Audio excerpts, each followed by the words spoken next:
আসসালামু আলাইকুম। আজ আমি চিকেন ভাজবো।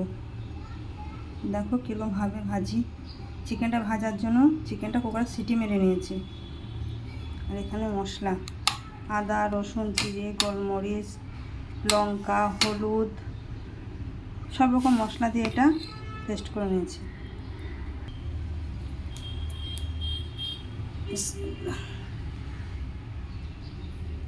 তেলটা গরম হোক। তেল গরম হয়ে গেছে, মশলাগুলো দিয়ে দেবো। একদম অন্যরকম একটা রান্না, খুব তাড়াতাড়ি হয়ে যায় এটা। মশলাটা ভালোভাবে কষিয়ে নেব। একদম অন্যরকম রান্না এটা।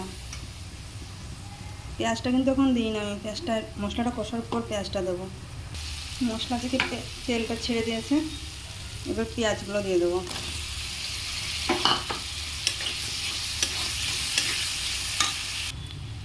মশলার সঙ্গে পেঁয়াজটা ভালোভাবে ভেজে নিয়েছি।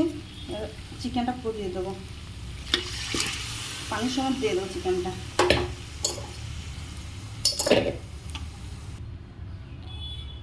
একটু গরম মশলা গুঁড়ো দিয়ে দেবো, একটু নাড়াচাড়া করে ঢেকে দেবো। দিয়ে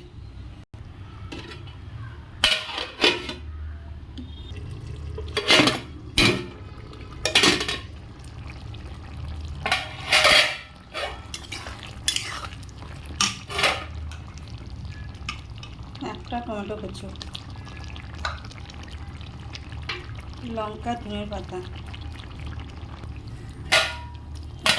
দিয়ে দেবো। আমার চিকেন ভাজা রেডি। চিকেন ভাজাটা কীরকম লাগলো, রান্নাটা তোমাদেরকে কীরকম লাগলো বলবে। আর এরকমভাবে একবার রান্না করে দেখবে, খুব ভালো লাগে খেতে। এটা পুরোপুরি আমার রান্না, আমি নিজের মতন করে রান্না করেছি এটা। আমার ছেলে স্বামী খেয়ে খুব ভালো বলেছে এরা। ঠিক আছে, এরকমভাবে রান্না করে দেখবে, কমেন্টে বলবে কীরকম হয়েছে রান্নাটা তোমাদের।